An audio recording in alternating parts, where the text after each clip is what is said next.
శ్రీమాత్రే నమః. అందరికీ నమస్కారం అండి. అమ్మతో ప్రయాణానికి స్వాగతం. మీ అందరికీ కూడా అమ్మవారి యొక్క ఆశీస్సులు ఉండాలని మనస్ఫూర్తిగా ఆ తల్లిని వేడుకుంటూ ఈరోజు శనిత్రయోదశి. ఈ శనిత్రయోదశి నాడు నలోపాఖ్యానం ఎవరైతే వింటారో వారికి సకల శనిగ్రహ దోషాలు తొలగిపోయి స్వామివారి యొక్క సంపూర్ణ అనుగ్రహం కలుగుతుంది. కాబట్టి భక్తి శ్రద్ధలతో వినండి. ఒకానొక నాడు బృహదశ్వుడు అనేటటువంటి ముని పాండవుల వద్దకు వస్తాడు. ధర్మరాజు ఆ మునికి అతిథి సత్కారాలు కావించి కౌరవుల వలన తాము పడుతున్నటువంటి బాధలన్నీ కూడా వివరించి, మహాత్మా, రాజ్యాన్ని నివాసాన్ని పోగొట్టుకొని మాలాగా అడవిలో కష్టాలు పడుతున్నవారు ఎవరైనా ఉన్నారా? అలా ఉంటే చెప్పండి అని అడుగుతాడు. అందుకు బృహదశ్వుడు, ధర్మరాజా, నీవు కష్టాలు పడుతూ అడవులలో ఉన్నా నీ వెంట నీ అన్నదమ్ములు, నీ భార్య, నీ యొక్క హితం కోరేటటువంటి విప్రులు నీ వెంట ఉన్నారు. పూర్వం నలుడు అనేటటువంటి మహారాజు నీ వలె జూదంలో సర్వం కోల్పోయి పుష్కరునికి రాజ్యాన్ని అప్పగించి భార్యా సమేతుడై ఒంటరిగా అరణ్యాలకు వెళ్ళాడు అని చెప్పాడు. అది విన్నటువంటి ధర్మరాజు, మహాత్మా, నాకు నలుని కథ గురించి వివరించండి, నాకు తెలుసుకోవాలి అని ఉంది అని అడుగుతాడు. అందుకు బృహదశుడు ధర్మరాజుకు ఈ విధంగా వివరించసాగాడు. నిషిధ దేశాన్ని వీరసేనుడి కుమారుడైనటువంటి నలుడు పరిపాలిస్తూ ఉన్నాడు. తన యొక్క పరాక్రమంతో ఎన్నో దేశాలను జయించి ప్రజారంజకంగా పరిపాలిస్తూ ఉన్నాడు. అతనికి జూదం అంటే ఎంతో ప్రీతి. ఆ కాలంలో విదర్భ దేశాన్ని భీముడు అనేటటువంటి రాజు కూడా పరిపాలిస్తూ ఉన్నాడు. అలా చాలా కాలం అతనికి మాత్రం సంతానం కలగలేదు. అతనికి దమనుడు అనేటటువంటి ముని ఇచ్చినటువంటి వరం వలన దమయంతి అనేటటువంటి కూతురు కలిగింది. దముడు, దమనుడు, దాంతుడు అనేటటువంటి కుమారులు కూడా కలిగారు. దమయంతి సౌందర్య రాశి, గుణవంతురాలు. దమయంతి నలుని గుణగణాలను గురించి చాలా రోజులుగా వింటూ ఉన్నది. నలుడు దమయంతి గురించి, ఆమె యొక్క సౌందర్యం గురించి కూడా విన్నాడు. ఇరువురి నడుమ ప్రేమ అంకురించింది. నల దమయంతుల మధ్య హంసరాయబారం జరుగుతుంది. అలా ఒకరోజు నలుడు ఉద్యానవనంలో ఉండగా హంసల గుంపు వచ్చి అక్కడ వాలింది. ఆ హంసలను చూసి ముచ్చటపడి నలుడు వాటిలో ఒకదానిని పట్టుకున్నాడు.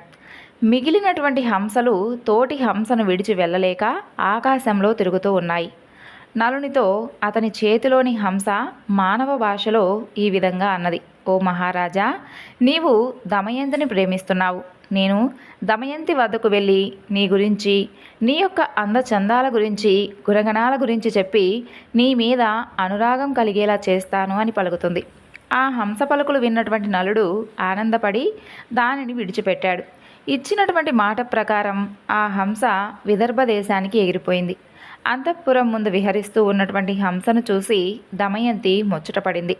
చెలికత్తెల సహాయంతో దమయంతి ఆ హంసను పట్టుకుంది. ఆ హంస దమయంతితో, దమయంతి, నేను నీ యొక్క హృదయేశ్వరుడైనటువంటి నలుని వద్ద నుండి వచ్చాను. నలుడు సౌందర్యవంతుడు, సంపన్నుడు, సద్గుణవంతుడు. నీవు సౌందర్యంలో, గుణంలో అతనికి తగిన దానివి. అతనికి భార్యవైతే నీకు రాణింపు అని పలికింది. అందుకు దమయంతి, ఓ హంస, నలుని గురించి నాకు ఏ విధంగా అయితే చెప్పావో అలాగే నలునికి నా గురించి కూడా చెప్పు అంటుంది. ఆ హంస అలాగే చేస్తుంది. ఇలా ఇరువురికి ఒకరిపై ఒకరికి అనురాగం అధికమైంది. నల దమయంతుల ప్రణయ విషయం దమయంతి చెలికత్తెల ద్వారా తెలుసుకున్నటువంటి భీమమహారాజు కుమార్తెకు స్వయంవరం ప్రకటించాడు. ఆహ్వానాన్ని అందుకున్నటువంటి రాజులందరూ కూడా స్వయంవరానికి విచ్చేశారు. నలుడు కూడా స్వయంవరానికి పోతూ ఉన్నాడు. ఇంద్రునికి దమయంతి స్వయంవర విశేషం తెలిసి దిక్పాలకులతో స్వయంవరానికి బయలుదేరాడు. మార్గమధ్యంలో నలుని చూసినటువంటి ఇంద్రుడు నలునితో, నిషధరాజా, నీవు నాకు దూతగా పనిచేయాలి అని అంటాడు. నలుడు, అలాగే చేస్తాను. ఇంతకీ మీరెవరు? నేను మీకేం చెయ్యాలి అని అడుగుతాడు. ఇంద్రుడు నలునితో, నేను ఇంద్రుడను, వీరు నా దిక్పాలకులు. నీవు పోయి దమయంతికి మా గురించి చెప్పి ఆమె మమ్మల్ని వరించేలా చెయ్యాలి అని అంటాడు. నలుడు ఇంద్రునితో, అయ్యా, నీకిది ధర్మమా? నేను కూడా అదే పని మీద పోతున్నాను కదా అని అంటాడు. ఇంద్రుడు నలునితో, నీవు మాకు మాటిచ్చావు కాబట్టి ఈ కార్యం చేయవలసిందే. ఇది దేవతా కార్యం, నీవు చేయగలవు. మాట తప్పడం ధర్మం కాదు. మా యొక్క మహిమ చేత అంతఃపురానికి వెళ్ళడానికి నీకు ఎవ్వరూ అడ్డు చెప్పరు అని అంటాడు. ఇక గత్యంతరం లేక నలుడు దమయంతి అంతఃపురంలోకి ప్రవేశిస్తాడు. నలుడు దమయంతిని మొదటిసారిగా చూసి హంస చెప్పిన దానికంటే కూడా దమయంతి సౌందర్యవతి అని అనుకుంటాడు. ఇక దమయంతి ఆమె చెలికత్తెలు నలుడిని చూసి ఆశ్చర్యపోయారు. దమయంతి నలుడిని చూసి, మహాత్మా, మీరెవరు? ఎక్కడి నుండి వచ్చారు? ఈ అంతఃపురంలో ఎవ్వరికీ కనపడకుండా ఏ విధంగా ప్రవేశించారు అని అడుగుతుంది. అప్పుడు నలుడు దమయంతితో, నా పేరు నలుడు, నేను దేవదూతగా వచ్చాను. దిక్పాలకులు వారిలో ఒకరిని వరించమని నీకు చెప్పమని నన్ను పంపించారు అన్నాడు. నలుని మాటలకు ఆమె మనసు కష్టపడింది. అయ్యా, నేను మానవ కాంతను, నమస్కరించవలసినటువంటి దేవతలను వరించడం ధర్మమేనా? నాడు హంస చెప్పినది మొదలు నిన్నే నా భర్తగా తలుచుకుంటూ ఉంటున్నాను. నా తండ్రి భీమరాజు మిమ్మల్ని ఇక్కడికి రప్పించడానికే ఈ స్వయంవరాన్ని ప్రకటించాడు. మీరే నా భర్త కాబట్టి నన్ను స్వీకరించండి, లేకుంటే నా ప్రాణాలను నేనే తీసుకుంటాను, కానీ ఇతరులను మాత్రం వరించను అని దమయంతి ప్రార్థించింది. అప్పుడు నలుడు దమయంతితో, దమయంతి, దేవతలు ఐశ్వర్యవంతులు, జనన మరణాలు లేనివారు. వారిని కాదని జనన మరణాలకు ఆలవాలైనటువంటి నన్ను కోరడం నీకు న్యాయమేనా అని అంటాడు. ఆ మాటలు విని దమయంతి దుఃఖించింది. ఆమె నలునితో, నేను ఒక ఉపాయం చెబుతాను. అందరి ముందు నేను దేవతలను ప్రార్థించి నిన్ను వివాహం ఆడతాను. అప్పుడు మీకు దేవతల మాట వినలేదు అన్నటువంటి దోషం ఉండదు అంటుంది. ఆ మాటలు నలుడు ఇంద్రునికి చెప్పాడు. అది విన్నటువంటి దిక్పాలకులు, దమయంతి మమ్మల్ని ఏ విధంగా వరించదో మేము చూస్తాము అని అందరూ కూడా నలుడి రూపంలో స్వయంవరానికి వచ్చారు. స్వయంవర మండపంలో ఒకేసారి 5గురు నలుడు కనిపించారు. దమయంతి వరమాల పట్టుకొని వచ్చింది. మనసులో ధ్యానించి, దేవతలారా, నలుని గుర్తుపట్టడంలో నాకు మీరు సహకరించండి, మీ నిజ రూపాలతో ప్రత్యక్షం అవ్వండి అని ప్రార్థించింది. వారు దమయంతిని కరుణించి తమ యొక్క నిజరూపాలతో ప్రత్యక్షమయ్యారు. నలదమయంతులకు వైభవోపేతంగా వివాహం జరిగింది. ఇంద్రాది దేవతలు అనేక వరాలు ఇచ్చి అనుగ్రహించారు. దమయంతి యొక్క స్వయంవరం చూసి దేవలోకం వెళుతూ ఉండగా దేవతలకు కలిపురుషుడు కనిపించాడు. ఇంద్రుడు కలిపురుషుణ్ణి చూసి, ఎక్కడికి పోతున్నావు అని అడుగుతాడు. భూలోకంలో జరుగుతున్నటువంటి దమయంతి స్వయంవరానికి పోతున్నాను అని అంటాడు. ఆ మాటలకు వారు నవ్వి, దమయంతి స్వయంవరం జరిగిపోయింది, ఆమె నలుడిని వివాహమాడింది అని అంటాడు. కలికి కోపం వస్తుంది. ఆ తరువాత నలుడిని రాజ్యభ్రష్టుని చేసి వారిరువురికి వియోగం కల్పించాలి అని అనుకుంటాడు. నలుడు ధర్మాత్ముడు. కలి ప్రవేశానికి చాలా కాలానికి కానీ అవకాశం రాలేదు. అలా ఒకరోజు నలుడు మూత్ర విసర్జన చేసి పాద ప్రక్షాళన చేయకుండా సంధ్యావందనం చేశాడు. ఆ యొక్క అశౌచాన్ని ఆధారం చేసుకున్నటువంటి కలి అతనిలోకి ప్రవేశించాడు. ఆ తరువాత నలుని యొక్క దాయాది అయినటువంటి పుష్కరుని వద్దకు వెళ్ళి నలునికి జూదవ్యసనం ఉందని అతనితో జూదమాడి అతని రాజ్యాన్ని గెలవవచ్చని నమ్మబలికాడు. బ్రాహ్మణ వేషంలో పుష్కరునితో నలుని వద్దకు వెళ్ళి జూదానికి ఆహ్వానించాడు. జూదానికి పిలిస్తే పోకపోవడం ధర్మం కాదని నలుడు జూదమాడటానికి అంగీకరించాడు. ఆ తరువాత జూదం మొదలైంది. నలుడు తన యొక్క రాజ్యాన్ని, సంపదలను వరుసగా పోగొట్టుకుంటూ ఉన్నాడు. అయినా కూడా ఆడిన మాట తప్పకుండా, ఆడటం మానకుండా సమస్తం పోయే వరకు ఆడాడు. దమయంతి దుఃఖించి ఓడే కొద్దీ గెలవాలి అనేటటువంటి పంతం పెరుగుతుంది. ఇక ఏమీ చేయలేము అని సరిపెట్టుకుంటుంది. నలుడు ఓడడం తథ్యమని గ్రహించినటువంటి దమయంతి తన కుమార్తె ఇంద్రను, కుమారుడు ఇంద్రసేనను, సారథిని తోడిచ్చి విదర్భలో ఉన్నటువంటి తన తండ్రి వద్దకు పంపించింది. ఆ తరువాత జూదంలో సర్వం పోగొట్టుకున్నటువంటి నలుని చూడటానికి ఎవ్వరూ రాలేదు. ఆకలికి తట్టుకోలేకపోయాడు నలుడు. ఆకాశంలో ఎగురుతూ ఉన్నటువంటి పక్షులను పట్టడానికి తన యొక్క పై వస్త్రాన్ని వాటి మీద విసిరాడు. ఆ పక్షులు ఆ వస్త్రంతో సహా ఎగిరిపోయాయి. నలుడు ఖేదపడి తన భార్య కొంగును పై వస్త్రంగా కప్పుకున్నాడు. ఆ దుస్థితికి తట్టుకోలేనటువంటి నలుడు, దమయంతి, ఇక్కడ 4 మార్గాలు ఉన్నాయి. ఇది నీ పుట్టిల్లు విదర్భ దేశానికి పోయేటటువంటి దారి, ఇది దక్షిణ దేశానికి పోయేటటువంటి మార్గం, ఇది కోసల దేశానికి పోయేటటువంటి మార్గం, ఇది ఉజ్జయినికి పోయేటటువంటి మార్గం. వీటిలో మనకు అనుకూలమైనటువంటి మార్గం ఏమిటో చెప్పు. నీవు అడవులలో కష్టాలు పడలేవు. నీ తండ్రి ఇంటికి వెళ్ళి సుఖంగా ఉండు అని చెప్పాడు. అవును నాదా, మనం విదర్భకు వెళ్ళి సుఖంగా ఉంటాము అని చెప్పింది. నలుడు దమయంతి, మహారాజుగా విదర్భలో తిరిగినవాడిని రాజ్యభ్రష్టునిగా ఎలా రాగలను చెప్పు? అన్ని రోగాల కన్నా కూడా పెద్ద రోగం దుఃఖం. అందుకు భార్య పక్కన ఉండడం పరమౌషధం. అందుకని నీవు పక్కన ఉంటే ఎన్ని కష్టాలైనా కానీ నాకు సుఖాలుగానే ఉంటాయి అంటాడు నలుడు. దమయంతి, నిజమే, అందుకని నన్నెప్పుడూ కూడా మీ వెంట ఉండడానికి అనుమతించండి అంటుంది. అందుకు నలుడు అంగీకరించాడు. నల దమయంతుల వియోగం ఏ విధంగా జరిగిందో తెలుసుకుందాం. ఒకరోజు అడవిలో నలుని తొడ మీద తలపెట్టుకొని దమయంతి నిద్రపోతూ ఉంటుంది.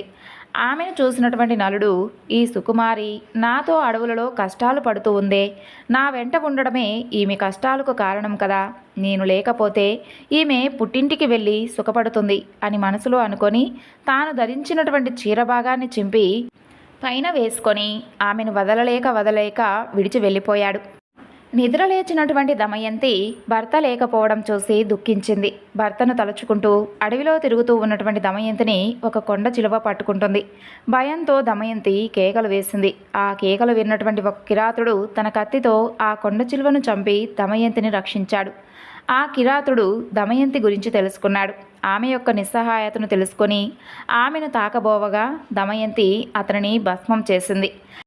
భర్తను తలుచుకుంటూ అడవిలో దారి తెన్ను లేకుండా ప్రయాణిస్తూ ఉండగా ఆమెకు ఒక మునిపల్లె కనిపిస్తుంది. అక్కడ ఆమె మునిశ్రేష్ఠులను చూస్తుంది. మునులు దమయంతిని చూసి, అమ్మా, నీవెవరు, ఒంటరిగా ఎందుకు తిరుగుతున్నావు అని అడుగుతారు. సమాధానంగా దమయంతి, మునిపుంగవులారా, నేను నలచక్రవర్తి భార్యను, నా పేరు దమయంతి. విధివశంతో నా భర్త నన్ను విడిచి వెళ్ళిపోయాడు. నాకు వారి జాడ చెప్పగలరా? నేను భర్త లేనిదే జీవించలేను అని అడుగుతుంది. మునులు, అమ్మా, నీకు త్వరలోనే భర్త సమాగమం జరుగుతుంది, చింతపడవద్దు అని చెప్పి వెళ్ళిపోతారు. దమయంతి పిచ్చిదానిలా భర్తను వెతుక్కుంటూ ఆ అడవిలో తిరుగుతూ ఉంటుంది. అంతలో అటుగా పోతూ ఉన్నటువంటి బాటసారులు ఆమెను చూస్తారు. కొందరు ఆమెను పిచ్చిది అని ఎగతాళి చేశారు, కొందరు ఆమెకు మొక్కారు. వారిలో ఉన్నటువంటి ఒక వ్యాపారి ఆమెను గురించి తెలుసుకొని, అమ్మా, నేను నలుని చూడలేదు, కానీ మేము చేది దేశానికి వెళుతున్నాము అని అంటాడు. దమయంతి వారితో, నేను కూడా మీ వెంట వస్తాను అంటుంది.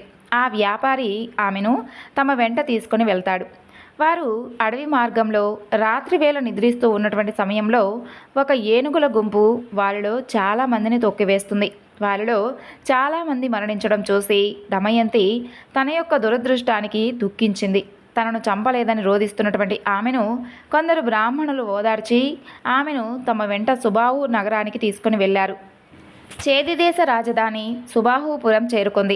ఒళ్ళంతా దుమ్ముతో వీధిలో వెళుతూ ఉన్నటువంటి దమయంతిని రాజమాత చూసి దాసీలను పంపి దమయంతిని అంతఃపురానికి పిలిపించింది. రాజమాత దమయంతితో, అమ్మా, నేను చూస్తూ ఉంటే రాజకళ ఉట్టిపడుతూ ఉంది, నీవెవరు అని అడుగుతుంది. దమయంతి, అమ్మా, నా భర్త జూదంలో రాజ్యాన్ని పోగొట్టుకున్నాడు, నన్ను అడవిలో ఒంటరిగా విడిచి వెళ్ళిపోయాడు, అతనిని వెతుకుతూ తిరుగుతూ ఉన్నాను అని చెబుతుంది. రాజమాత, అమ్మా, ఇక నుండి నీవు నా దగ్గర సైరంధ్రిగా ఉండు, నీకు ఎలాంటి లోటు లేకుండా నేను చూసుకుంటాను, నీ భర్తను వెతికిస్తాను అని చెబుతుంది. దమయంతి అందుకు అంగీకరించి, అలాగే ఉంటాను, కానీ నేను సైరంధ్రిగా ఎవరి ఎంగిలి తినను, పరులకు కాళ్ళు పట్టను, పరపురుషులతో మాట్లాడను, కేవలం నా భర్తను వెతుకుతూ వెళ్ళేటటువంటి బ్రాహ్మణులతో మాత్రమే మాట్లాడుతాను అని చెబుతుంది. రాజమాత అందుకు అంగీకరించి తన కుమార్తె సునంద వద్దకు పంపించింది. దమయంతి అక్కడే ఉండిపోయింది. దమయంతిని వదిలి వెళ్ళినటువంటి నలుడు అడవిలో ప్రయాణిస్తూ ఉండగా అడవి అంతటా కూడా దావానలం వ్యాపించింది. ఆ తరువాత ఆ యొక్క మంటల మధ్య నుండి రక్షించండి, రక్షించండి అన్నటువంటి ఆర్ధనాదం వినిపిస్తుంది.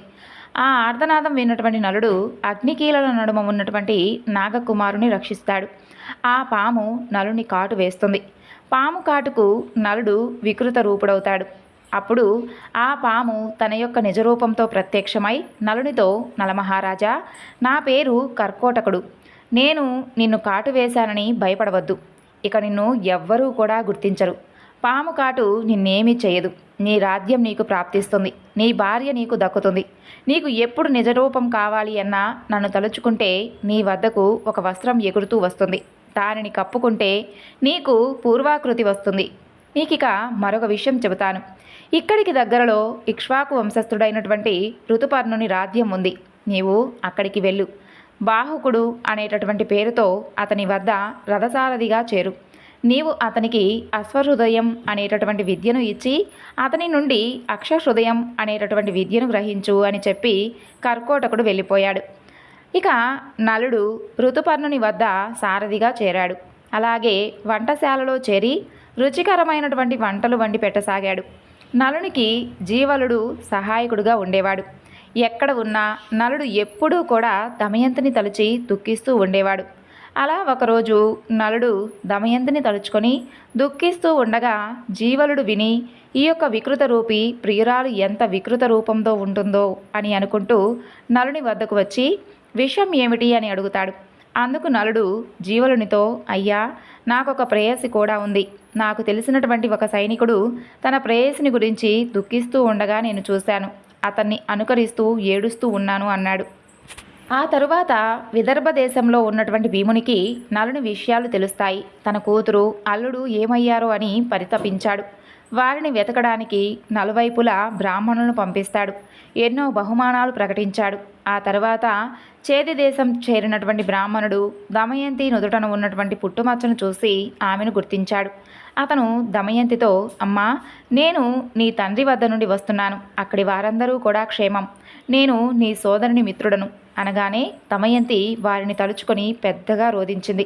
అది చూసినటువంటి రాజమాత ఆ బ్రాహ్మణుని చూసి, బ్రాహ్మణోత్తమ, ఈమె ఎవరి భార్య, ఎవరి కూతురు, ఇలా ఉండడానికి కారణం ఏమిటి అని అడుగుతుంది. అందుకు అతను, అమ్మా, ఈమె విదర్భరాజు కుమార్తె, నలచక్రవర్తి భార్య. ఈమె పేరు దమయంతి. అతను విధివశాత్తు రాజ్యాన్ని పోగొట్టుకొని అడవుల పాలయ్యాడు. భీముని ఆజ్ఞపై ఈమెను వెతుకుతూ ఇక్కడికి వచ్చి ఈమెను గుర్తించాను అంటాడు. అది విన్నటువంటి దమయంతిని కౌగిలించుకున్నటువంటి రాజమాత, దమయంతి, నీవు నాకు పుత్రికా సమానురాలివి. నేను నీ తల్లి దశార్ణరాజు కుమార్తెలము. నీ తల్లి విదర్భరాజును వివాహమాడింది. నేను వీరబాహును వివాహమాడాను అంటుంది. అందుకు అందరూ కూడా ఆనందపడ్డారు. దమయంతి బ్రాహ్మణునితో పుట్టింటికి ప్రయాణం అయింది. కానీ రాజసౌధంలో ఉన్నప్పటికీ దమయంతి మాత్రం భర్త వియోగంతో బాధపడుతూనే ఉండేది. ఆమె తన తండ్రితో, నా భర్తను తక్షణం వెతికించండి తండ్రి, ఆయన లేకుండా నేను బ్రతకలేను అంటుంది. భీముడు వెంటనే బ్రాహ్మణులు పిలిపించి నలుని వెతకమని చెప్పారు. వారితో దమయంతి ఇలా చెప్పింది, నా భర్త ఇప్పుడు రాజ్యభ్రష్టుడు కాబట్టి మారు వేషంలో ఉంటాడు. మీరు వెళ్ళినటువంటి రాజ్యసభలలో ఈ విధంగా ప్రకటించండి, నీవు సత్యసంధుడవు కానీ నీ సతిని వచించావు. ఆమె సగం వస్త్రం ధరించి వెళ్ళిపోయావు. అలా చేయడం ధర్మమా? నాపై కరుణ చూపు అని చెప్పండి. ఈ మాటకు ఎవరైనా కానీ రోషపడి బదులిస్తే నా వద్దకు వచ్చి చెప్పండి అంటుంది. అలా నలుని వెతకడానికి వెళ్ళిన వారందరూ కూడా నలుని జాడ తెలుపకపోయినా వారిలో పర్ణాదుడు అనేటటువంటి విప్రుడు దమయంతితో, అమ్మా, నేను ఋతుపర్ణుని రాజ్యంలో నీవు చెప్పిన విధంగా చెప్పాను. అక్కడ ఒక కురూపి వంటవాడు సారథి అయినటువంటి బాహుకుడు అనేవాడు నన్ను రహస్యంగా కలుసుకొని, అయ్యా, భర్త కష్టాలలో ఉన్నా సహించి ఆదరించేటటువంటి భార్య ఇహలోకంలోనూ పరలోకంలోనూ సుఖపడుతుంది అని అన్నాడు అని దమయంతితో చెప్పాడు. దమయంతి ఆలోచించగా అతను నలుడు కాకపోతే అలా ఎందుకు బదులిస్తాడు అని అనుకుంటుంది. ఇక తన అనుమానం దృఢపరుచుకోవడానికి తల్లి అనుమతితో సుదేవుడనేటటువంటి బ్రాహ్మణుని పిలిపిస్తుంది. సుదేవా, నీవు ఋతుపర్ణుని రాజుతో, రాజా, భీముడు తన అల్లుని కొరకు ఎంత వెతికించినా కూడా ఫలితం లేదు కాబట్టి ద్వితీయ స్వయంవరం ప్రకటించాడు. భూమండలంలోని రాజులందరూ కూడా వస్తున్నారు. మరునాడే స్వయంవరం కాబట్టి వెంటనే బయలుదేరు అని చెప్పి పంపిస్తుంది. సుదేవుడు ఋతుపర్ణునితో దమయంతి చెప్పిన విధంగా చెప్పాడు. దమయంతి బ్రాహ్మణుని ద్వారా పంపించినటువంటి సందేశాన్ని విని ఋతుపర్ణుడు స్వయంవరానికి వెళ్ళాలని అనుకుంటాడు. ఒకరోజు విదర్భను చేరడం ఎలా అనుకొని సారథి అయినటువంటి బాహుకుని పిలిచి, బాహుక, దమయంతికి ద్వితీయ స్వయంవరం ప్రకటించారు. నాకు చూడాలి అని ఉంది. ఒక్క రోజులో మనం విదర్భకు వెళ్ళాలి. నీ యొక్క అశ్వసామర్థ్యం ప్రకటించు అని అంటాడు. సరే అని చెప్పిన బాహుకుడు మనసు కలతకు గురైంది. నేను అడవిలో నిర్దాక్షిణ్యంగా వదిలి రాబట్టి కదా దమయంతి రెండవ స్వయంవరం ప్రకటించింది. అవివేకులైనటువంటి పురుషులు తాము ఏమి చేసినా కూడా భార్య ప్రేమిస్తుంది అని అనుకుంటారు. కానీ అది నిజం కాదు. నా మీద కలిగినటువంటి కోపంతో దమయంతి ఇలా చేసింది అని దుఃఖించాడు. అయినా దమయంతి పతివ్రత. 2 పిల్లల తల్లి ఈ విధంగా రెండవ పెళ్లి చేసుకుంటుందా ఏమో ఆ వింత చూస్తాను అని మనసులో అనుకుంటాడు. వెంటనే రథానికి గుర్రాలను కట్టి విదర్భకు ఋతుపర్ణుని తీసుకొని ప్రయాణమయ్యాడు. ఋతుపర్ణునికి రథం పోయేటటువంటి వేగం చూస్తూ ఉంటే అది సూర్యుని రథంలా, బాహుకుడు అనూరుడిలా అనిపించింది. పక్కన ఉన్నవారికి కూడా అదే సందేహం కలిగింది. భూలోకంలో నలునికి మాత్రమే ఇలాంటి నైపుణ్యం ఉంది, కానీ ఈ కురూపి నలుడెలా అవుతాడు అని మనసులో అనుకుంటాడు. ఇంతలో ఋతుపర్ణుని ఉత్తరీయం జారి కింద పడింది. బాహుక, రథం ఆపు, వార్ష్ణేయుడు దిగి ఉత్తరీయం తీసుకుని వస్తాడు అని అన్నాడు. బాహుకుడు, మహారాజా, మనం ఆమడ దూరం వచ్చేశాం, అంత దూరం నడుచుకుంటూ ఎలా తీసుకురాగలడు అని అన్నాడు. అతని రథసారథ్యానికి ఋతుపర్ణుడు ఆశ్చర్యచకితుడయ్యాడు. తన యొక్క పరిజ్ఞానాన్ని బాహుకునికి చూపించాలన్నటువంటి ఆసక్తి కలిగింది. ఆ తరువాత అంతలో ఆ రథం ఒక పెద్ద వృక్షాన్ని దాటింది. ఋతుపర్ణుడు బాహుకునితో, బాహుక, ఆ వృక్షంలో ఎన్ని కాయలు, ఎన్ని పూలు, ఎన్ని ఆకులు ఉన్నాయో నేను చెప్పగలను అని అన్నాడు. బాహుకుడు, చెప్పండి మహారాజా అని అడిగాడు. ఋతుపర్ణుడు చెప్పాడు. లెక్కించి చూస్తే కానీ నమ్మను అని రథం ఆపి ఆ చెట్టును పడగొట్టించి లెక్కించాడు. ఋతుపర్ణుడు చెప్పినటువంటి లెక్కకు ఖచ్చితంగా సరిపోయింది. బాహుకుడు ఆశ్చర్యపడి ఆ విద్యను తనకు ఉపదేశించమని అడిగాడు. ఋతుపర్ణుడు, బాహుక, ఇది అక్షవిద్య అనేటటువంటి సంఖ్యాశాస్త్రం అన్నాడు. అప్పుడు బాహుకుడు, మహారాజా, ఇందుకు ప్రతిగా నేను నీకు అశ్వహృదయం అనేటటువంటి విద్యను నేర్పిస్తాను అన్నాడు. ఇక ఋతుపర్ణుడు, ఇప్పుడు కాదు, తర్వాత అడిగి నేర్చుకుంటాను అంటాడు. అక్షహృదయ విద్య మహిమ వలన నలునిలో నుండి కలి వెలుపలికి వచ్చాడు. తనను క్షమించమని నలుని వేడుకున్నాడు. నలుడు ఆగ్రహించి శపించబోయాడు. కలి నలునితో, నలమహారాజా, నిన్ను ఆవహించి నీలో ఉన్నటువంటి సమయంలో నిన్ను కర్కోటకుడు కాటు వేయడం వలన అనుక్షణం కాలిపోయాను. ఇంతకంటే శాపం ఏముంది? నన్ను క్షమించి విడిచిపెట్టండి అని వేడుకుంటాడు. నలుని రథం విపరీతమైనటువంటి ఘోషతో విదర్భలో ప్రవేశించింది. ఆ ఘోష విన్నటువంటి దమయంతి అది నలుని రథం అని గుర్తుపడుతుంది. కానీ రథంలో ఋతుపర్ణుని చూసి నిరాశ చెందింది. భీముడు ఎంతో ఆనందంతో ఋతుపర్ణుని ఆహ్వానించి విడిది చూపించాడు. ఋతుపర్ణునికి విదర్భలో స్వయంవరం జరుగుతున్నటువంటి సందడి కనిపించలేదు. బాహుకుడు రథాన్ని అశ్వశాలలో నిలిపి సేద తీరాడు. దమయంతి తన దాసితో వచ్చింది ఋతుపర్ణ మహారాజు, అతని సారథి వార్ష్ణేయుడు. వారు నాకు బాగా తెలుసు, కానీ వారి వెంట ఉన్నటువంటి కురూపి ఎవరు? అతన్ని చూసి నా మనసు పరవశించిపోతుంది. అతని వివరాలు తెలుసుకొనిరా అని పంపించింది. దాసి నలుని వద్దకు వచ్చి, అయ్యా, రాకుమారి మీ యొక్క యోగక్షేమాలు కనుక్కొని రమ్మంది అని చెప్పింది. నలుడు, మీ రాకుమారి స్వయంవరం ప్రకటించింది కదా, దానికి నేను మా మహారాజును ఒక్క రోజులో 100 ఆమడాల దూరం ప్రయాణించి తీసుకొని వచ్చాను అని చెప్పు అని అంటాడు. మీతో వచ్చినటువంటి 3వ వ్యక్తి ఎవరు అని దాసి అడుగుతుంది. నలుడు, అతను వార్ష్ణేయుడు, ఇంతకు ముందు నలుని సారథి అని అంటాడు. దాసి, అతనికి నలుని జాడ తెలుసు కదా అని అడుగుతుంది. నలుడు దాసితో తన రాజ్యాన్ని పోగొట్టుకునే ముందు నలుడు తన పిల్లలనిచ్చి వృష్ణేయుని విదర్భకు పంపించాడు. ఆ తరువాత వార్ష్ణేయుడు ఋతుపర్ణుని వద్ద సారథిగా చేరాడు. నలుని గురించి నలునికి తెలియాలి, లేదా అతని భార్యకు తెలియాలి. వేరొకరికి తెలిసేటటువంటి అవకాశం లేదు అన్నాడు బాహుకుడు. దాసి, అయ్యా, నలుడు తనను ప్రాణపదంగా చూసేటటువంటి భార్యను నిర్దాక్షిణ్యంగా అడవిలో విడిచి వెళ్ళిపోయాడు. అప్పుడు దమయంతి నలుడు విడిచి వెళ్ళినటువంటి సగం చీర ధరించి కాలం గడుపుతూ ఉంది. ఆమెను ఇలా విడిచి వెళ్ళడం ధర్మమేనా అని అడుగుతుంది. నలుడు కంట నీరు పెళ్ళువికింది. అది దాసికి తెలియకూడదని మొహం తిప్పుకున్నాడు. దమయంతికి దాసి జరిగినదంతా వివరించింది. దమయంతి దాసితో, సందేహం లేదు, అతను నలుడే. అయినా ఈ వికృత రూపం ఏమిటి? అతను వంటవాడు అని చెప్పారు కాబట్టి వంట ఎలా చేస్తున్నాడో పరీక్షించు అని పంపించింది. దాసి నలుని నిశితంగా పరిశీలించి, అమ్మ, అతను సామాన్యుడు కాదు. అతను ఏ పనైనా సరే సునాయాసనంగా చేస్తున్నాడు. అతను గడ్డిని విదిలిస్తే మంటలు వస్తున్నాయి. వంట పూర్తయ్యే వరకు అలా మండుతూ ఉన్నాయి. వంటలు అద్భుతంగా ఉన్నాయి అని దమయంతికి చెప్పింది. దమయంతి నలుడు వండినటువంటి వంటలు తెప్పించి రుచి చూసి సందేహమే లేదు, ఇవి నలుని వంటలే అని గ్రహించి దాసితో తన పిల్లలను నలుని వద్దకు పంపించింది. నలుడు వారిని చూసి చలించి ఎత్తుకొని ముద్దాడాడు. తాసితో, అమ్మా ఏమీ అనుకోవద్దు, వీరిని చూస్తే నా బిడ్డలు గుర్తుకు వచ్చారు, అందుకే అలా చేశాను. ఇక నువ్వు నా వద్దకు రావద్దు.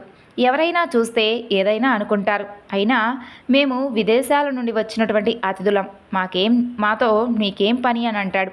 అది విన్నటువంటి దమయంతి సంతోషపడి తన తల్లి వద్దకు వెళ్ళి ఋతుపర్ణుని సారథిగా వచ్చినటువంటి కురూపి బాహుకుడే నలుడు. అమ్మా అతను ఇక్కడకు వస్తాడా, నేను అక్కడికి వెళ్ళాలా, నీవే నిర్ణయించు అని అడుగుతుంది. భీమరాజు అనుమతితో ఆమె బాహుకుడిని దమయంతి వద్దకు రప్పించింది. దమయంతి నలుని చూసి, అయ్యా, నిస్సహాయంగా ఉన్నటువంటి నన్ను నా భర్త నలమహారాజు నట్టడివిలో నిర్దాక్షిణంగా వదిలి వెళ్ళిపోయాడు. అలా సంతానవతి అయినటువంటి నేను ఎన్నో కష్టాలు పడ్డాను. చివరకు నా తండ్రి రాజ్యానికి చేరుకున్నాను. నన్ను విడిచిపెట్టడం ధర్మమా? అలా చేయడానికి నేనేమి అపకారం చేశాను? అగ్ని సాక్షిగా విడవను అని నాకు ప్రమాణం చేసినటువంటి భర్త అలా చేయవచ్చా అని దుఃఖించింది. నలుడు, సాధ్వి, ఆ సమయంలో నన్ను కలి ఆవహించి ఉన్నాడు, అందువలన నేను అలా చేశాను. జూదంలో సర్వం పోగొట్టుకొని బాధలు పడుతూ ఉన్నటువంటి నేను నాతో పాటు బాధలు పడుతున్నటువంటి నీ బాధను సహించలేక నిన్ను విడిచి వెళ్ళిపోయాను. అలా చేస్తే నీవైనా నీ తండ్రి ఇంటికి వెళ్ళి సుఖంగా ఉంటావని ఆ విధంగా చేశాను. నీపై అనురాగంతో మిమ్మల్ని చూడటానికి నేను ఇక్కడికి వచ్చాను. మరొక భర్త కోసం స్వయంవరం ప్రకటించడం కులస్త్రీలకు తగునా? అలా ఎందుకు చేశావు? అందుకే కదా ఋతుపర్ణుడు వచ్చాడు. ఇది ధర్మమా అని దమయంతిని అడిగాడు. అప్పుడు దమయంతి, నాదా, నేను మీకోసం గాలిస్తూ పంపించినటువంటి విప్రులలో అయోధ్యకు వెళ్ళినటువంటి విప్రుడు మిమ్మల్ని గుర్తించాడు. మిమ్మల్ని రప్పించడానికే నేను ఈ విధంగా చేశాను. మీరు కాక ఇంకెవరు 100 యోజనాల దూరం ఒక్క రోజులో ప్రయాణించగలరు చెప్పండి? నాలో ఎటువంటి పాపపు తలపు లేదు. మీ పాదములు అంటి నమస్కరించి ప్రమాణం చేస్తున్నాను అని దమయంతి నలుని పాదాలకు నమస్కరించింది. వెంటనే ఆకాశం నుండి వాయుదేవుడు, నలచక్రవర్తి, ఈమె పవిత్రురాలు, మహాపతివ్రత, నేను సూర్యుడు చంద్రుడు ఈమె యొక్క సౌశల్యం కాపాడుతూ ఉన్నాము అని పలికాడు. నలుడు కర్కోటకుని స్మరించాడు. వెంటనే ఒక వస్త్రం వచ్చింది. అది ధరించగానే నలునికి ఇంద్ర తేజస్సుతో సమానమైనటువంటి మనోహరమైనటువంటి పూర్వరూపం వచ్చింది. దమయంతిని పరిగ్రహించాడు. నల దమయంతులు రాజ్యాన్ని పొందారు. నలుడు విదర్భలో 1 మాసం ఉండి తన రాజధానికి వెళ్ళి పుష్కరుణ్ణి కలిశాడు. నలుడు పుష్కరునితో, పుష్కరా, జూదమాడడం నీకు ప్రియం కదా? నేను నా భార్య దమయంతిని ఫనంగా పెడతాను. నీవు నా సర్వస్వం పెట్టి నాతో ఆడతావా, లేదా నాతో యుద్ధం చెయ్యి. ఎవరు గెలిస్తే వాడిదే రాజ్యం. నీకిది ఇష్టమో కాదో నిర్ణయించుకొని అంటాడు. పుష్కరుడు జూదప్రియుడు, పైగా ఒకసారి జూదమాడి గెలిచాడు కాబట్టి అతను నలునితో నేను జూదమే ఆడతాను అంటాడు. ఇక నలుడు పుష్కరునితో జూదమాడి రాజ్యాన్ని గెలుచుకుంటాడు. పుష్కరునితో, పుష్కరా, నేను ఇదివరకు నీతో జూదమాడినప్పుడు నన్ను కలి ఆవహించి ఉన్నాడు కాబట్టి నేను ఓడిపోయాను. నీ బలం వలన కాదు. నీవు నా పినతండ్రి కుమారుడివి కాబట్టి నేను నిన్ను ఏమీ చేయను, వెళ్ళు అని చెప్పి పంపించాడు. ఈ నలుడి గాథ శ్రద్ధతో వినేవారు, సమావేశాలలో చదివి వినిపించేవారు కలి వలన సంభవించేటటువంటి దోషాల నుండి విముక్తి చెందగలరు. సర్వ పుణ్యకార్యాలు చేసినప్పుడు లభించేటటువంటి పుణ్య ఫలితాలు నలోపాఖ్యానం విన్నవారికి, వినిపించిన వారికి కూడా లభిస్తాయి. అటువంటి వారికి బహుపుత్ర లాభం, పౌత్ర వృద్ధి, ఆయురారోగ్య ధన సంపత్తులు కలుగుతాయి. విషప్రయోగం నుండి బాధలు, చెడు విషయాలలోని లంపటత్వం వారిని ఎప్పుడూ కూడా అంటవు. కర్కోటకుడు అనేటటువంటి నాగుడిని, దమయంతిని, పుణ్యశ్లోకుడైనటువంటి నలుడిని, రుజుచరిత్రుడు అయినటువంటి ఋతుపర్ణుడిని ధ్యానించి కీర్తించిన కలి భయాలు తొలగగలవు, అలాగే శని దోషాలు కూడా తొలగగలవు అని ప్రతీతి. ఈ వివరణ మీ అందరికీ నచ్చింది అనుకుంటున్నాను. మరొక చక్కని వివరణతో మరలా కలుసుకుందాం. అంతవరకు నమస్కారం. సర్వం శ్రీ లలితార్పణమస్తు. స్వస్తి.